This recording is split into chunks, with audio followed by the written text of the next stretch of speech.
ये आकाशवाणी रायपुर है। प्रादेशिक समाचार बुलेटिन के साथ मैं लता देवी चौहान।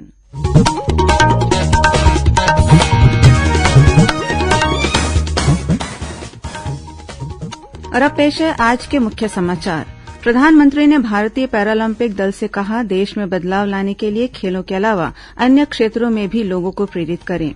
मुख्यमंत्री ने मासिक रेडियोवार्ता लोकवाणी में कहा कि राज्य के सभी जिलों के समन्वित विकास के लिए जिला प्रशासन को और अधिक सक्षम बनाया जा रहा है।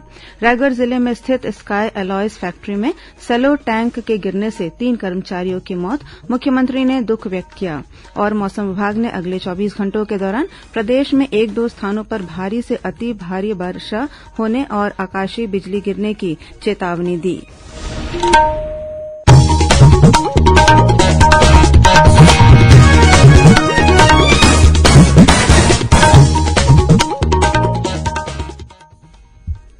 18 वर्ष से अधिक आयु वर्ग के लिए सरकारी केन्द्रों पर निःशुल्क राष्ट्रव्यापी कोविड टीकाकरण अभियान जारी है। युवा श्रोताओं से हमारा आग्रह है कि स्वयं कोविड रोधी टीका लगवाएं और अन्य लोगों को भी इसके लिए प्रोत्साहित करें। कोविड स्वास्थ्य के लिए खतरा बना हुआ है, ऐसे में एहतियाती उपायों के पालन में कोताही न बरतें।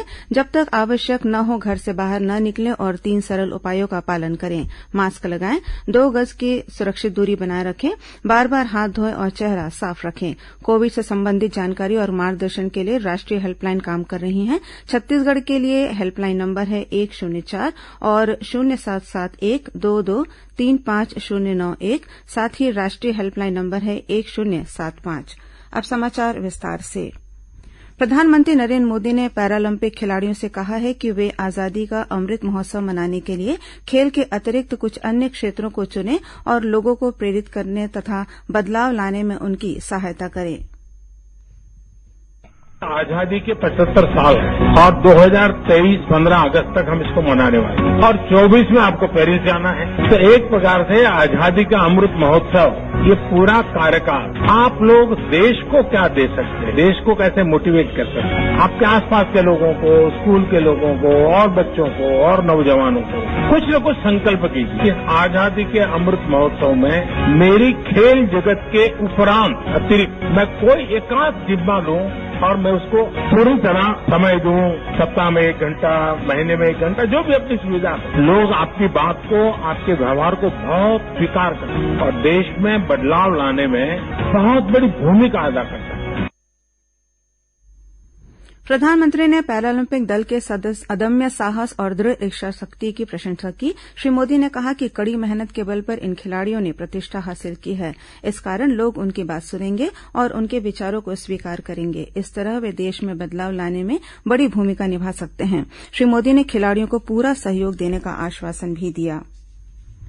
मुख्यमंत्री भूपेश बघेल ने कहा है कि राज्य के सभी जिलों के समन्वित विकास के लिए स्थानीय जनता की सोच, इच्छा और अपेक्षा के अनुरूप काम करने में जिला प्रशासन को और अधिक सक्षम बनाया जा रहा है। राज्य में प्रत्येक व्यक्ति को सशक्त बनाते हुए विकास में उनकी भागीदारी सुनिश्चित कर नवा छत्तीसगढ़ को गढ़ा जा रहा है। मुख्यमंत्री आज मासिक रेडियोवार्ता लोकवाणी की 21वीं कड़ी में जिला स्तर पर विशेष रणनीति के विकास की नई राह विषय पर प्रदेशवासियों से बातचीत कर रहे थे। उन्होंने कहा कि प्रशासनिक इकाई के रूप में जिलों को महत्व देते हुए राज्य सरकार ने कम समय में ही 5 नए जिले बनाने की पहल की है।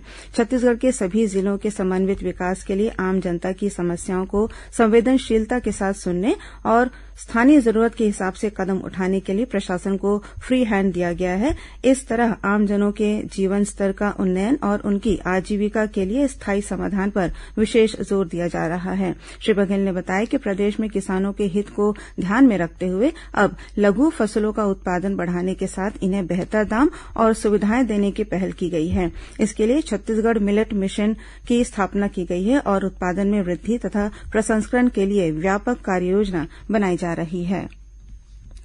रायगढ़ जिले के खरसिया में स्थित स्काई अलॉयज फैक्ट्री में सेलो टैंक के गिरने से 3 कर्मचारियों की मौत हो गई, वहीं 2 अन्य कर्मचारी घायल हो गए हैं। मिली जानकारी के मुताबिक फैक्ट्री में रोजाना की तरह काम चल रहा था।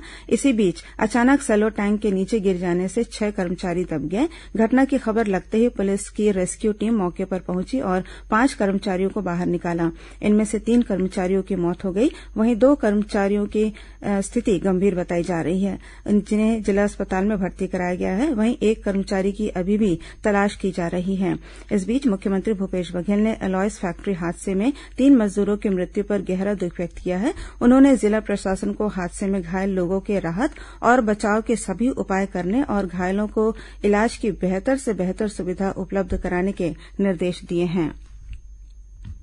देश में अब तक 74 करोड़ से ज्यादा लोगों को कोरोना का टीका लगाया जा चुका है। केंद्रीय स्वास्थ्य मंत्रालय के अनुसार कोविड के खिलाफ संघर्ष में यह एक और बड़ी उपलब्धि है। इधर छत्तीसगढ़ में कोरोना से बचाव के लिए अब तक 1,55,38,000 से अधिक टीके लगाए जा चुके हैं। इनमें से 1,18,50,000 से अधिक लोगों को पहली डोज और 36,87,000 से अधिक लोगों को दूसरी डोज दी जा चुकी है। इस बीच प्रदेश में कोरोना संक्रमण की दर में लगातार कमी आ रही है और औसत पॉजिटिविटी दर 0.10% पर आ गई है। प्रदेश में कल कोरोना संक्रमण के 24 नए मामले सामने आए। राज्य की जनसंख्या में अन्य पिछड़ा वर्ग और आर्थिक रूप से कमजोर वर्गों का सर्वेक्षण कर क्वांटिफाइबल डाटा एकत्रित करने के लिए गठित आयोग कल 13 से 15 सितंबर तक बस्तर संभाग के दौरे पर रहेगा। प्रस्तावित कार्यक्रम के अनुसार आयोग के अध्यक्ष और सचिव कल सुबह 10 बजे रायपुर से रवाना होकर 1 बजे कांकेर पहुंचेंगे, जहां वे अन्य पिछड़ा वर्ग तथा आर्थिक रूप से कमजोर वर्गों के संगठनों और प्रतिनिधियों से मुलाकात करेंगे। आयोग की टीम अगले दिन 14 सितंबर को जगदलपुर और दंतेवाड़ा तथा 15 सितंबर को कोंडागांव जिले के दौरे पर रहेगी। प्रादेशिक समाचार आप आकाशवाणी रायपुर से सुन रहे हैं। छत्तीसगढ़ की खबरों से है आपका वास्ता और खबरों की विश्वसनीयता से है हमारा वास्ता। आकाशवाणी समाचार रायपुर के प्रादेशिक समाचार बुलेटिन के साथ ही हमारे समसामयिक कार्यक्रम आप रेडियो के अलावा अपने मोबाइल पर भी सुन सकते हैं। आकाशवाणी समाचार फेसबुक, ट्विटर और यूट्यूब पर भी उपलब्ध है। हमारा Facebook page Chhattisgarh news on AIR, Twitter handle CGAIR news और हमारा यूट्यूब चैनल है छत्तीसगढ़ AIR न्यूज। तो अब रेडियो के साथ ही आपके मोबाइल के जरिए भी हम पहुंच रहे हैं आप तक। छत्तीसगढ़ की हर खबर के लिए सुनते रहिए आकाशवाणी समाचार। और अब आगे बढ़ते हैं बाकी के समाचारों की ओर। टीबी उन्मूलन कार्यक्रम के तहत प्रदेश के प्रत्येक जिले में 10 सितंबर से सघन टीबी खोज अभियान शुरू हो गया है। यह अभियान आगामी 10 अक्टूबर तक चलेगा। इसके तहत मितानिन और स्वास्थ्य कार्यकर्ता ग्रामीण तथा शहरी दोनों ही क्षेत्रों में घर घर जाकर मरीजों की खोज करेंगे। इस अभियान के बारे में जानकारी देते हुए स्वास्थ्य अधिकारियों ने बताया कि सघन टीबी खोज अभियान के दौरान संदेहास्पद मरीजों के लिए जांच और उपचार पूरी तरह से निःशुल्क होगा। उन्होंने बताया कि कोई भी व्यक्ति जिसे 2 हफ्ते से अधिक अवधि की खांसी हो, भूख न लग रही हो, वजन में कमी, छाती में दर्द, हल्का बुखार और गले में गांठ हो तो उसे टीबी रोग हो सकता है। ऐसी स्थिति में मरीज को तुरंत ही नजदीकी स्वास्थ्य केंद्र में जाकर जांच करानी चाहिए। कोई भी व्यक्ति जिसे टीबी है वह 6 महीने का डॉट्स का कोर्स करके पूरी प्रदान करने के लिए 400 वन धन विकास केंद्र। राष्ट्रीय विधिक सेवा प्राधिकरण के निर्देश पर छत्तीसगढ़ में कल तहसील से लेकर उच्च न्यायालय स्तर तक राष्ट्रीय लोक अदालत का वर्चुअल और भौतिक रूप से आयोजन किया गया। इस दौरान सभी न्यायालयों में 50,000 से अधिक राजीनामा योग्य प्रकरणों का निराकरण पक्षकारों की आपसी सुलह समझौते से किया गया।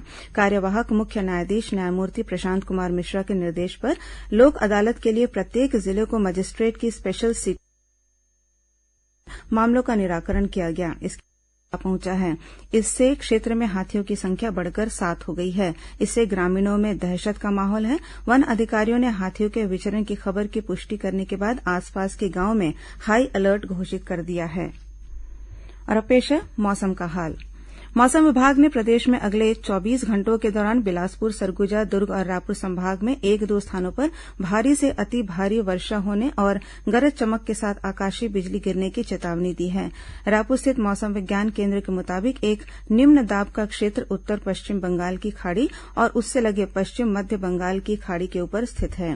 वहीं ऊपरी हवा में चक्रीय चक्रवाती घेरा बना हुआ है। इसके अलावा उत्तर पूर्वी अरब सागर से पूर्व मध्य बंगाल की खाड़ी तक पूर्वी पूर्वी राजस्थान, मध्यप्रदेश, छत्तीसगढ़ और ओडिशा होते हुए 1.5 किलोमीटर से करीब 5.25 किलोमीटर की ऊंचाई तक एक द्रोणिका बनी हुई है। इसके असर से राज्य में अधिकांश स्थानों पर हल्की से मध्यम वर्षा होने और गरज चमक के साथ छींटे पड़ने की संभावना है। अब कुछ अन्य खबरें संक्षिप्त में। केंद्र सरकार ने देशभर में अधिक आयुष महाविद्यालय खोलने के लिए वित्तीय सहायता 9 करोड़ रुपए से बढ़ाकर 70 करोड़ रुपए कर दी है। इंदिरा गांधी राष्ट्रीय मुक्त विश्वविद्यालय इग्नू में जुलाई 2021 सत्र के लिए बिना प्रवेश परीक्षा के एमबीए तथा बैंकिंग और फाइनेंस कार्यक्रमों में प्रवेश के लिए इच्छुक अभ्यर्थी 30 सितंबर तक ऑनलाइन आवेदन कर सकते हैं। बिलासपुर जिले में किसानों से धोखाधड़ी कर 50 लाख रुपए हड़पने वाले एक और आरोपी को सरकंडा पुलिस ने गिरफ्तार कर लिया है। पुलिस ने कल इस मामले में एक निजी बैंक के पूर्व डिप्टी मैनेजर को ओडिशा से गिरफ्तार किया था। दुर्ग जिले में दिव्यांगजनों के लिए कल से 30 सितंबर तक सामुदायिक स्वास्थ्य केंद्रों में शिविर का आयोजन किया जाएगा। शिविर में दिव्यांगजन अधिकार अधिनियम के तहत निःशक्तता के 21 प्रकार के दिव्यांगता वाले दिव्यांगजनों का चिन्हांकन किया जाएगा। और कोंडागांव पुलिस ने 75 नग गुम मोबाइल को बरामद कर मोबाइल मालिकों को वापस लौटाया है। अंत में मुख्य समाचार एक बार फिर। प्रधानमंत्री ने भारतीय पैरालंपिक दल से कहा कि देश में बदलाव लाने के लिए खेल के अलावा अन्य क्षेत्रों में भी लोगों को प्रेरित करें। मुख्यमंत्री ने मासिक रेडियो वार्ता लोकवाणी में कहा कि राज्य के सभी जिलों के समन्वित विकास के लिए जिला प्रशासन को और अधिक सक्षम बनाया जा रहा है। रायगढ़ जिले में स्थित स्काई एलॉयज फैक्ट्री में सेलो टैंक के गिरने से 3 कर्मचारियों की मौत, मुख्यमंत्री ने दुख व्यक्त किया। और मौसम विभाग ने अगले 24 घंटों के दौरान प्रदेश में 1-2 स्थानों पर भारी से अति भारी वर्षा होने और आकाशीय बिजली गिरने की चेतावनी दी है। इसी के साथ प्रादेशिक समाचार बुलेटिन समाप्त हुआ। नमस्कार।